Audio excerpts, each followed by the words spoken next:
Allah Azza wa Jalla a aussi informé que les gens reconnaissants sont ceux à qui il réserve ses grâces, ceux à qui il réserve ses attributions de parmi ses serviteurs. Il dit, verset 53 du chapitre 6, « Ainsi éprouvons-nous les gens les uns par les autres, pour qu'ils disent, est-ce là ceux qu'Allah a favorisés parmi nous? N'est-ce pas Allah qui sait le mieux lesquels sont reconnaissants ?» Ça va pour tout le monde? Allah éprouve les gens les uns par les autres pour qu'ils disent, est-ce là ceux qu'Allah a favorisés parmi nous? N'est-ce pas Allah qui sait le mieux lesquels sont reconnaissants? Donc on comprend à travers ce verset qu'Allah effectivement accorde ses grâces à ceux qui sont reconnaissants. Et il a subdivisé les gens en deux groupes, les reconnaissants d'une part et les ingrats d'autre part. Il n'y a pas d'entre-deux. Soit tu es reconnaissant, soit tu es ingrat. Les choses les plus détestées d'Allah sont la mécréance et ses adeptes. Le terme de kufr, on le traduit quelquefois par le vocable de mécréance et d'autres fois par celui d'ingratitude. Le mécréant est par excellence un ingrat qui ne reconnaît pas les grâces d'Allah subhanahu wa ta'ala. Donc les choses les plus détestées d'Allah sont la mécréance et ses adeptes, alors que la reconnaissance et ses adeptes sont les plus aimés de lui. Il dit dans le verset 3 du chapitre 76, en parlant de l'homme, nous l'avons guidé dans le chemin, qu'il soit reconnaissant ou ingrat. C'est Allah qui guide. C'est Allah qui nous laisse voir les deux voies qu'il est possible d'emprunter, la voie de la reconnaissance ou la voie de l'ingratitude. En d'autres termes, la foi ou la mécréance. Et il dit également, verset 7 du chapitre 14, « Et lorsque votre Seigneur proclama, si vous êtes reconnaissant, très certainement j'augmenterai mes bienfaits pour vous. Mais si vous êtes ingrat, mon châtiment sera terrible. » Donc encore une fois, cette idée de subdivision du genre humain en deux groupes, les reconnaissants d'une part et les ingrats d'autre part, et il informe qu'il accorde de ses grâces aux reconnaissants et même qu'il augmente la part de ses bienfaits tant que les gens sont reconnaissants. فعلق سبحانه المزيد بالشكر والمزيد منه لا نهاية له كما لا نهاية لشكره وقد وقف الله سبحانه كثيرا من الجزاء على المشيئة كقوله تعالى فسوف يغنيكم الله من فضل إن شاء وقال في المغفرة أيضا ويغفر لمن يشاء وقال في التوبة ويتوب الله على من يشاء وأطلق جزاء الشكر إطلاقا حيث ذكره كقوله تبارك وتعالى وسنجزي الشاكرين يعني مطلقا بدون تعلقه بالمشيئة. Allah Azza wa Jal a donc rattaché l'augmentation à la reconnaissance. Plus on est reconnaissant et plus on voit ses biens augmenter. Et la faveur d'Allah envers ses serviteurs augmente. Parce qu'il ne faut pas résoudre ça aussi au bien matériel. Lorsqu'on dit la grâce d'Allah, ça ne se résume pas, n'est-ce pas, à des attributions matérielles. Ça peut être une augmentation de la foi. Plus l'individu est reconnaissant et plus il voit sa foi augmenter. La foi, c'est bien une grâce d'Allah. Cet ajout de sa part est sans fin. Il est capable d'augmenter à l'infini. De la même manière que sa reconnaissance est infinie et illimitée. Allah a d'ailleurs signalé que beaucoup des récompenses et des rétributions dépendent de sa volonté. Ça, c'est une idée nouvelle ici. Il a signalé que beaucoup des récompenses, des rétributions dépendent de sa volonté. Qu'est-ce qu'il veut dire par là? Allah Azza wa Jal cite une grâce, il cite une récompense, mais il signale qu'il l'accordera s'il le veut. S'il le veut.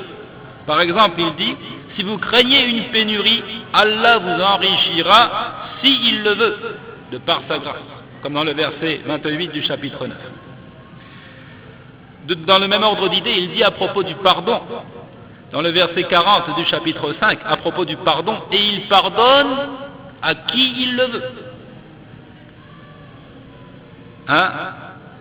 Il dit encore du repentir, verset 15 du chapitre 9. Allah accueille le repentir de qui il veut.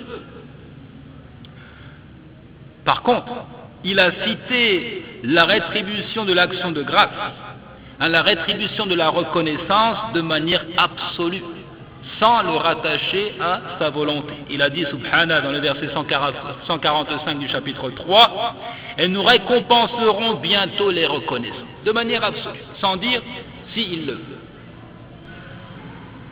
Donc ici, il y a une différence, une subtilité, une différence entre la rétribution de choses multiples et l'action de grâce. L'action de grâce, elle est un peu particulière, c'est qu'Allah n'a pas rattaché cela à sa volonté. C'est comme si donc la rétribution de l'action de grâce était une affaire décidée, une affaire irrévocable.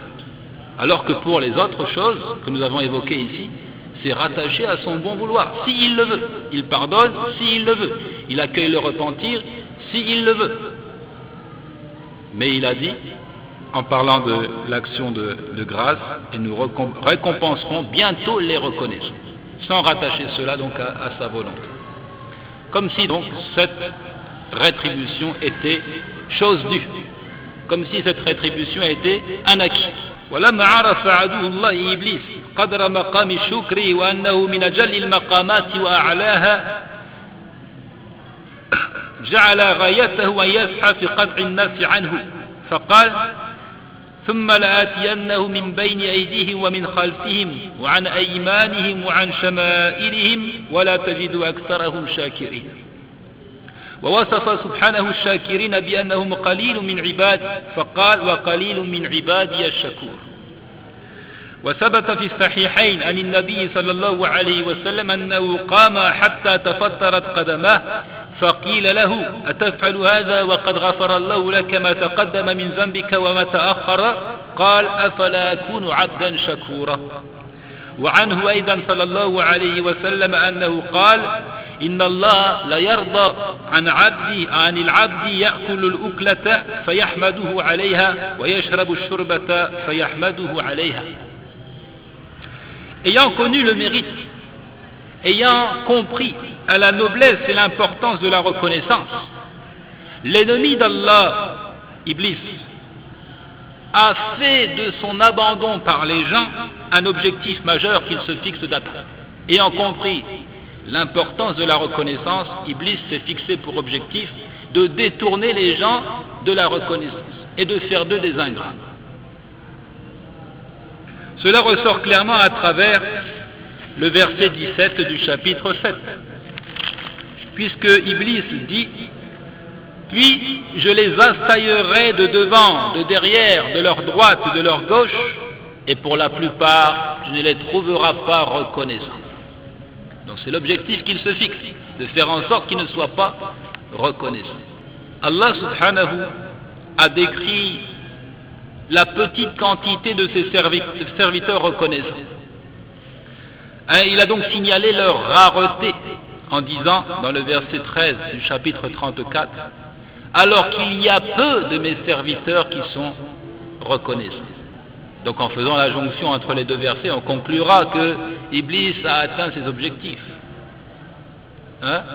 Et que pour la plupart, les hommes sont victimes du piège de Satan. Et peu des serviteurs d'Allah sont véritablement reconnaissants. Il est confirmé dans les deux recueils authentiques que le prophète sallallahu alayhi wa sallam resta debout en dévotion jusqu'à ce que ses deux pieds se fendent. Et lorsqu'on lui dit pourquoi cela, alors que tes péchés passés et à venir sont déjà pardonnés, il dit, ne serais-je donc pas un serviteur reconnaissant? Donc c'était la préoccupation du prophète alayhi salatu wassalam que de se montrer reconnaissant. Il dit également, alayhi salatu wa salam, Allah agrée pour son serviteur qu'il mange un repas et qu'il le louange pour cela, et qu'il boive une boisson et qu'il le louange pour cela. Donc, en d'autres termes, Allah agrée de son serviteur la reconnaissance pour toute chose, même pour une bouchée de nourriture, même pour une gorgée d'eau. Il est question de louanger Allah Azza wa Jalla et donc de le remercier. فكان هذا الجزاء العظيم الذي هو أكبر أنواع الجزاء كما قال تعالى ورضوان من الله أكبر في مقابلة شكره بالحمد والشكر قيد النعم وسبب المزيد قال عمر بن عبد العزيز قيد نعم الله بشكر الله.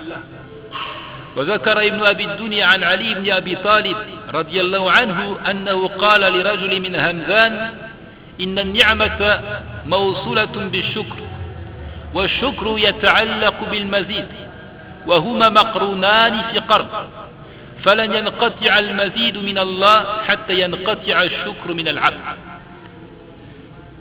Allah Azza wa Jal a fait en sorte d'accorder aux reconnaissants une immense rétribution, que l'on peut même d'ailleurs qualifier de meilleure forme de rétribution qui soit.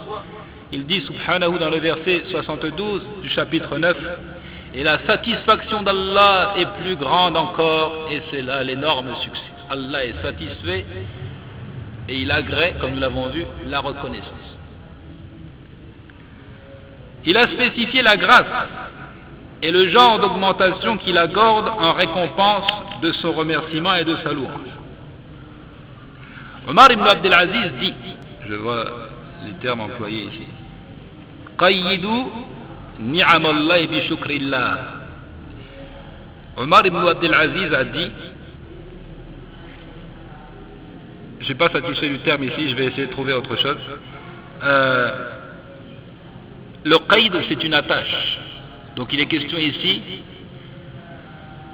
d'attacher la grâce d'Allah par la reconnaissance à son égard. C'est-à-dire que la grâce d'Allah ne restera que si vous êtes reconnaissant. Si vous ne faites pas preuve de reconnaissance, elle s'envolera, elle disparaîtra. Ibn Abi Dunya a cité de Ali ibn Abi Talib qu'il dit à un homme de Hamzan, le bienfait est rattaché à l'action de grâce. Les deux vont de pair. La reconnaissance est en rapport avec l'augmentation. Donc ici, il y a des éléments qui sont en relation les uns les autres. La grâce d'Allah, c'est une chose, la reconnaissance en est une autre, et l'augmentation de la grâce est un troisième élément. Et les trois vont ensemble.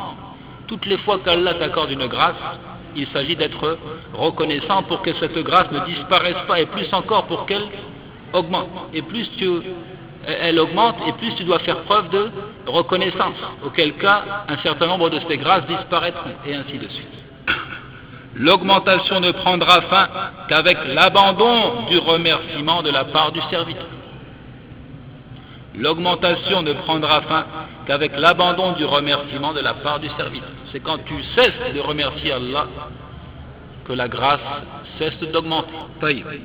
قال الحسن أكثر من ذكر هذه النعم فإن ذكرها شكر وقد أمر الله نبيه أن يحدث بنعمة ربي فقال وأما بنعمة ربك فحدث والله تعالى يحب أن يرى أثر نعمته على عبده فإن ذلك شكرها بلسان الحال.